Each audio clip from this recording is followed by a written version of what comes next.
मैं तो तुमसे बंधी रहूं, बंधन तुम्हारा प्यारा, ओ पिया बंधन तुम्हारा प्यारा। देविका रानी भारतीय फिल्मों की पहली हीरोइन थी और पहली निर्माता निर्देशक भी। बतौर महिला उन्होंने भारतीय सिनेमा के लिए न सिर्फ सबसे पहले एक्टिंग की शुरुआत की, बल्कि सिंगिंग, डायरेक्शन और फिल्म निर्माण में भी पायनियर रही। आज हम जिक्र करने जा रहे हैं उनके जीवन के कुछ अनछुए पहलुओं का और बताएंगे कि उन्होंने किस किस को फर्श से उठाकर अर्श पर पहुंचा दिया और उन्हें कैसे, कब व किस किस ने धोखा दिया। हम यह भी बताएंगे कि उनकी अरबों की जायदाद का क्या हुआ। बस बने रहिए हमारे साथ।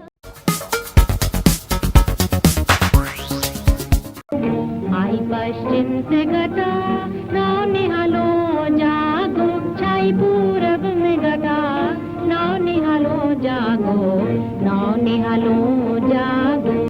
देविका रानी का जन्म 30 मार्च 1908 को विशाखापत्तनम के ग्वालियर में हुआ था। उनका परिवार कई मायने में अनोखा था। वे विख्यात कवि रविंद्रनाथ टैगोर के परिवार से संबंधित थीं, जो उनके माता और पिता दोनों के फूफा थे। बंगाल के इस अनोखे टैगोर परिवार में एक अजीब प्रथा थी कि वहां मौसेरे या फुफेरे भाई बहनों में आपस में विवाह हो जाता था। देविका रानी के पिता कर्नल M.N. चौधरी तत्कालीन मद्रास के पहले सर्जन जनरल थे और रविंद्रनाथ टैगोर की बहन सुकुमारी देवी के पुत्र थे। उनकी माता का नाम लीला देवी चौधरी था, जो टैगोर की एक और बहन इंदुमती देवी चट्टोपाध्याय की पुत्री थी। उन्हें 9 साल की उम्र में ही पढ़ने के लिए ब्रिटेन भेज दिया गया था।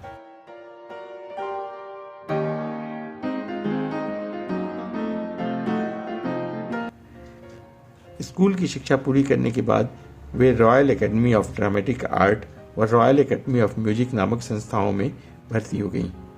वहां उन्हें स्कॉलरशिप भी मिली। उन्होंने आर्किटेक्चर, टेक्सटाइल व डेकोर डिजाइन जैसी विधाओं का भी अध्ययन किया और एलिजाबेथ आर्डन में काम करने लगी। लंदन में पढ़ाई के दौरान ही देविका रानी की मुलाकात हिमांशु रॉय से हुई, जो वैसे तो वकील थे लेकिन फिल्म निर्माण में जुटे थे। उनकी फाइन आर्ट में निपुणता देखकर हिमांशु रॉय काफी प्रभावित थे और उन्हें अपनी पहली film a throw of dice के सेट और ड्रेस डिजाइनिंग के लिए रख लिया। ये एक मूक फिल्म थी।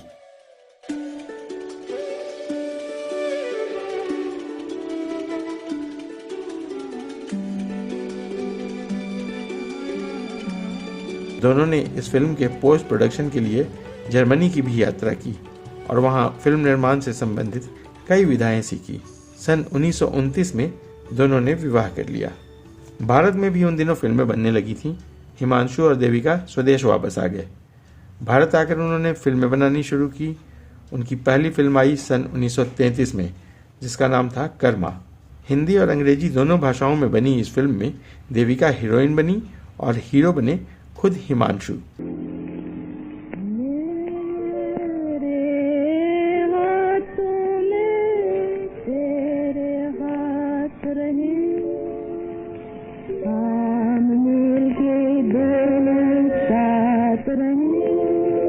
इस फिल्म की खास बात ये रही कि इसमें इस कपल ने लगभग 4 मिनट लंबा लिप लॉक किसिंग सीन दिया था, जो संभवतः आज भी एक रिकॉर्ड है।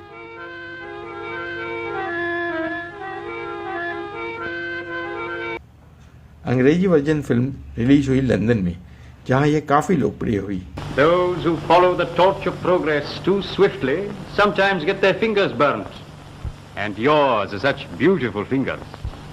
I see, O holy man, that you think with the Maharaja. I think by myself. And you don't believe in progress. लोग देविका रानी को कलाकार की जगह स्टार कहने लगे। बीबीसी ने अपने पहले टीवी चैनल पर उन्हें बुलाया और भारत के लिए होने वाले शॉर्ट वेव रेडियो सेवा के उद्घाटन पर भी उनको बुलाया गया। इस तरह देविका रानी भारतीय सिनेमा की पहली महिला फिल्म स्टार बनी।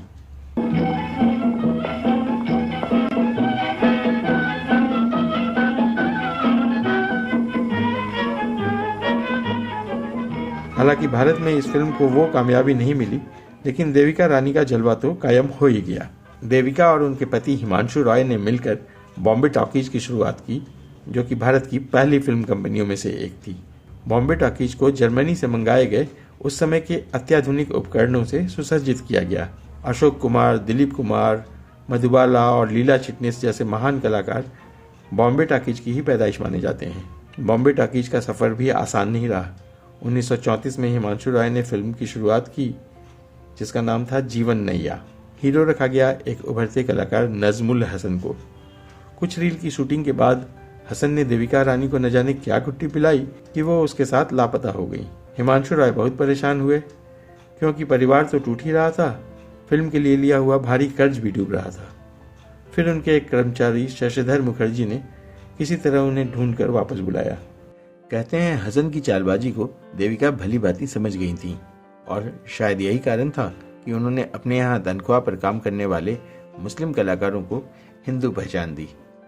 कम लोग जानते हैं कि यूसुफ खान को दिलीप कुमार और मुमताज बेगम को मधुबाला का नाम देने का फैसला देविका रानी का ही था।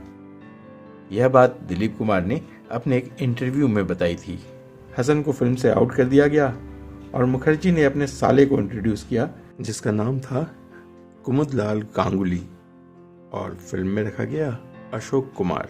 जी हाँ, वही दादा मुनि जिन्होंने अगले 6 दशकों तक भारतीय फिल्म जगत पर राज किया।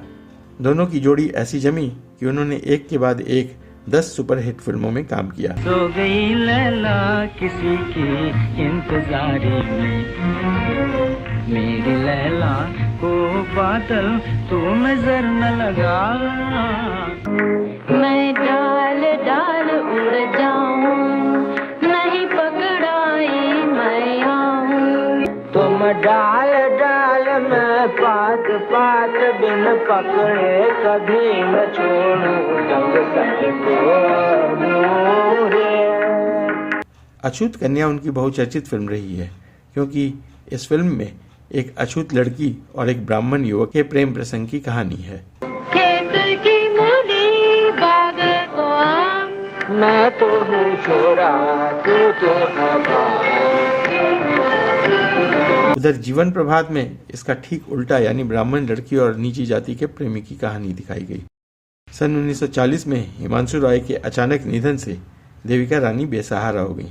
बॉम्बे टॉकीज का संपूर्ण संचालन उनके पति ही किया करते थे। देविका रानी ने अपने स्टूडियो के संचालन के लिए जी जान लड़ाया, लेकिन 1943 में शशिधर, अशोक कुमार और कुछ अन्य विश्वसनीय लोगों ने बॉम्बे टॉकीज से संबंध समाप्त कर फिल्मिस्तान नामक नया स्टूडियो बना लिया। नतीजा ये निकला कि देविका रानी को फिल्मों से अपना नाता तोड़ना पड़ा। उन्होंने रूसी चित्रकार निकोलाई रोरिक के पुत्र स्वेतला और रोरिक के साथ 1945 में विवाह कर लिया। दोनों कुछ दिनों तक मनाली में रहने के बाद बैंगलोर जाके बस गए। वहां दोनों ने लगभग 450 एकड़ जमीन खरीदी और विशाल फार्म हाउस बनाकर एकांत में रहने लगे।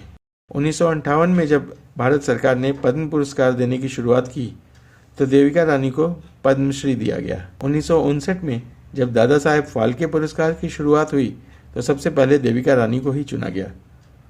1990 में उन्हें सोवियत लैंड नेहरू पुरस्कार से भी सम्मानित किया गया। जनवरी 1993 में पति स्वेतलाव रोरिक की मृत्यु के बाद वे बिल्कुल टूट सी गई थीं, और अगले साल यानी 9 मार्च 1994 को उनकी मृत्यु हो गई। देविका रानी का अंतिम संस्कार संपूर्ण राजकीय सम्मान के साथ किया गया।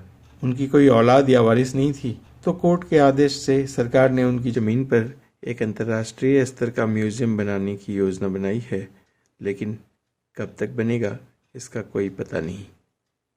वर्ष 2011 में डाकतार विभाग ने उन पर एक पोस्टेज स्टैंप भी निकाला था। तो ये थी देविका रानी की कहानी।